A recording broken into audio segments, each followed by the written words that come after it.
Assalamualaikum warahmatullahi wabarakatuh. Kepada yang terhormat Ibu Esti Ariestina SPD FED selaku dosen pengampu mata kuliah pendidikan fikih. Tidak lupa kepada seluruh rekan-rekan saya kelas PGMI 3B maupun 3A yang telah memberikan support serta arahannya sehingga saya dapat menyelesaikan tugas akhir semester ini dengan lancar. Baik, saya di sini akan menjelaskan sedikit mengenai CP, ATP, TP pada jenjang madrasah ibtidaiyah, mata pelajaran fikih, dan saya akan menjelaskan mengenai min mapping dan juga saya akan menjelaskan bagaimana cara mengembangkan CP, ATP, TP di jenjang madrasah ibtidaiyah.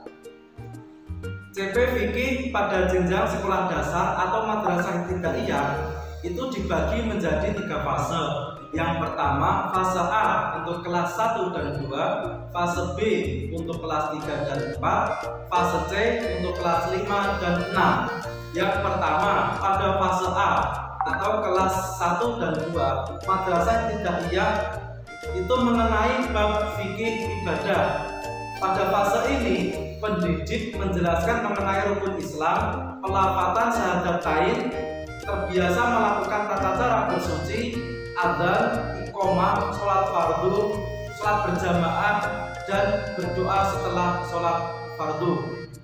Yang kedua, fase B untuk kelas 3 dan 4 sama, menjelaskan mengenai fikih ibadah, akan tetapi levelnya lebih dinaikkan karena pendidik nanti menjelaskan dan memberikan arahan agar peserta didik bisa mengamalkan atau membiasakan berpuasa, sholat Jumat, beberapa sholat sunnah seperti sholat sunnah rawatib, sholat sunnah tarawih, sholat sunnah witir, dan lain-lainnya. Selanjutnya untuk fase C, yaitu untuk kelas 5 dan kelas 6. Pada fase ini ada 2 bab yang dibahas, yaitu fikih ibadah dan fikih muamalah.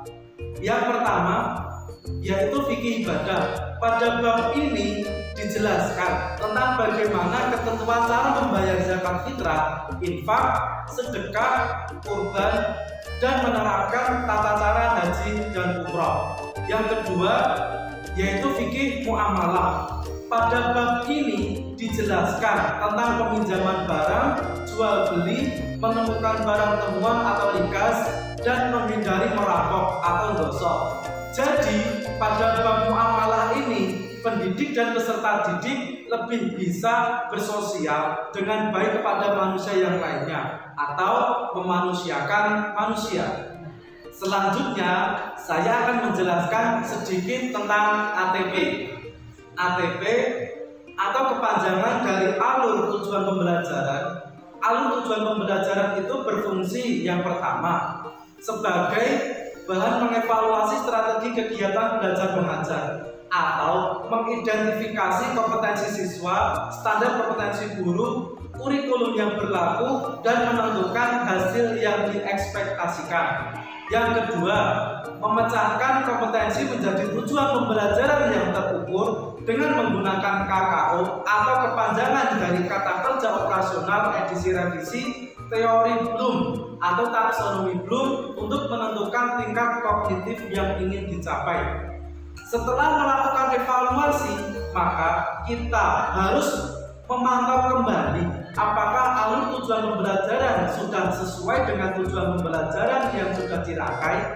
Jika hasil ATP sudah maksimal dan sesuai dengan tujuan pembelajaran, maka kita tidak harus mengubah rangkaian CP, ATP, dan TP. Selanjutnya, saya akan menjelaskan min mapping mengenai bab fikih yang dibahas dalam madrasah ibtidaiyah atau sekolah tingkat dasar.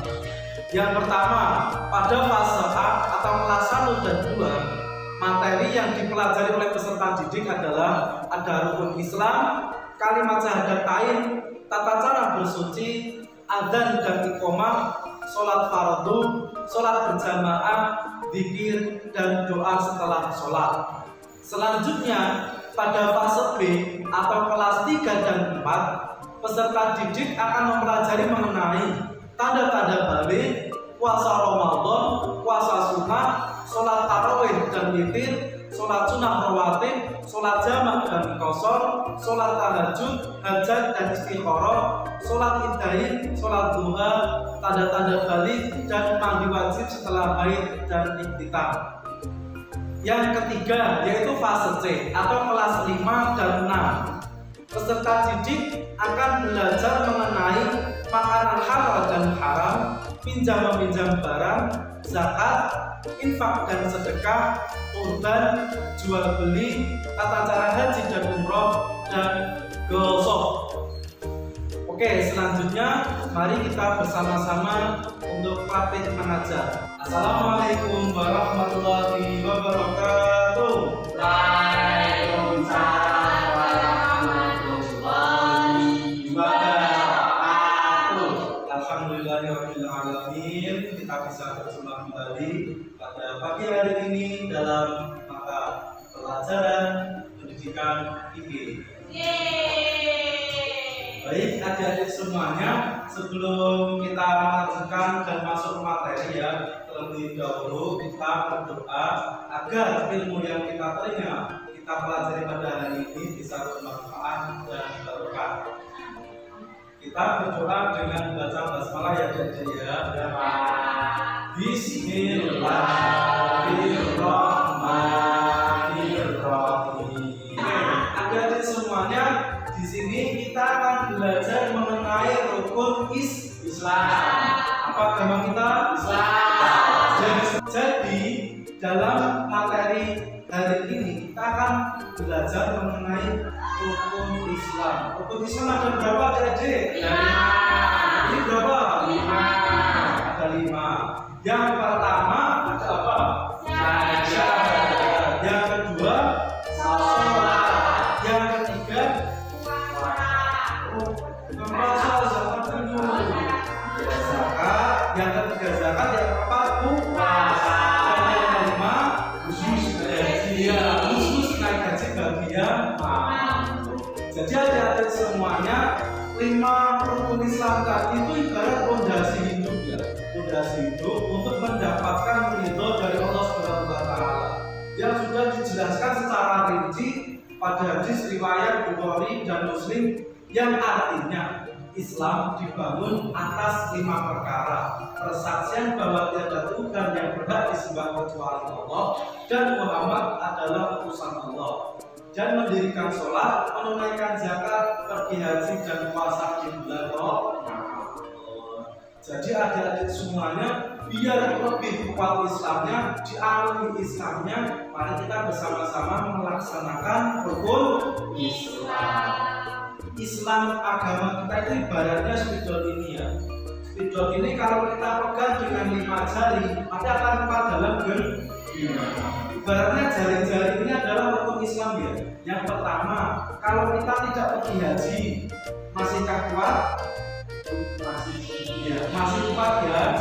Masih bisa dalam genggaman ya agama kita. Kalau kita tidak puasa, masih dalam genggaman, geter-geter, masih dalam genggaman, jadi masih kuat ya. Kalau kita tidak zakat, masihkah kuat? Ya, sedikit tetapi masih dalam genggaman. Jadi ibaratnya yang 2 ini adalah syahadat dan sholat kita. Kalau kita hanya syahadat tok nggak sholat, apa yang terjadi?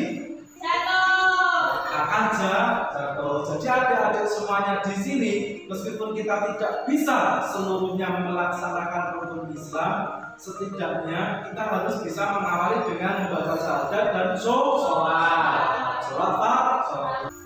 Baik adik-adik semuanya, agar kita lebih paham, lebih mengerti, dan lebih hafal urutan dari rukun Islam, kita nyanyi bareng-bareng ya. Bisa kan adik-adik?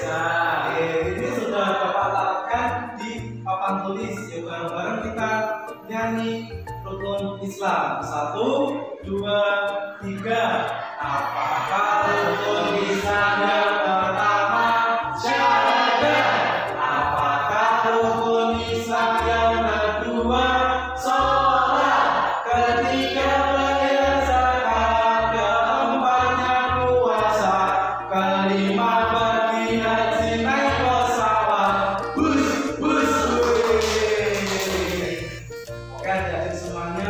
sini kan pada Islam kan ya? Islam semuanya kan? Ya, udah membaca syahadat kan? Kita bareng-bareng membaca syahadat ya?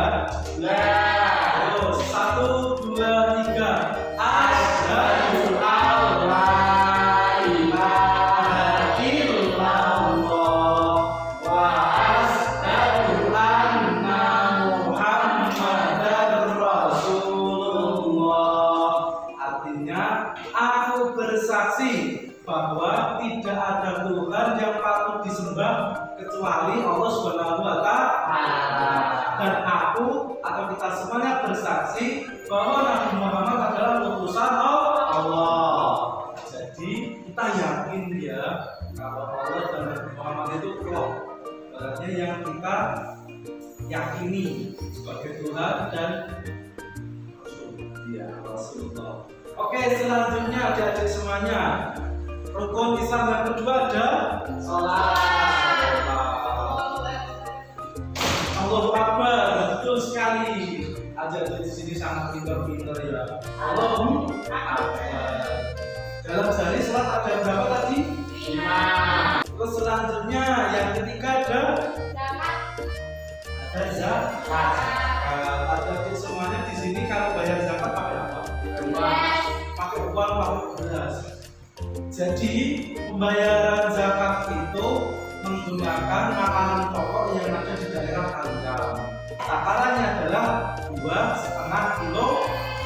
Terus selanjutnya yang keempat ada puasa. Puasa itu ada 2 ya, ada puasa sunnah dan puasa sapi. Puasa wajib dari dia, bukan puasa sapi. Selanjutnya setelah puasa ada haji bagi yang mampu. Jadi ini spesial ya, ada yang paling spesial. Jadi adik-adik yang punya rezeki lebih nanti bisa pergi haji bareng-bareng naik pesawat bus. Baik adik-adik semuanya, di sini Bapak ada sedikit quiz untuk teman-teman semuanya. Jadi ini sudah Bapak tuliskan di papan tulis. Nanti ini ada nomor urut dan ini tidak urut. Jadi adik kami menggaris rukun Islam yang pertama itu yang mana pasangannya, yang kedua yang mana, ketiga mana dan seterusnya. Oke, sudah siap semuanya? Yang pertama, ayo adik Sulina dulu. Saya baca. Selanjutnya, Mas Diki apa maksudnya? Mas Diki. Ya, Diki ya, Diki.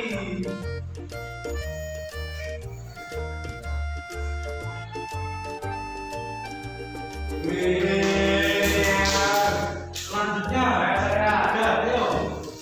Michael Sofa. Ya. Kalau saya pilih yang ini, boleh, silakan.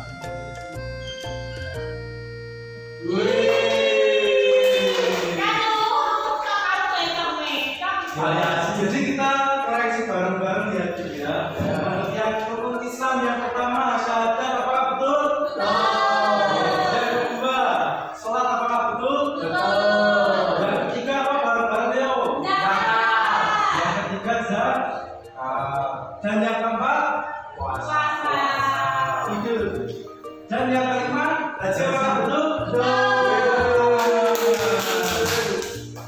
Baik adik-adik, itulah tadi proses pembelajaran kita pada pagi hari ini.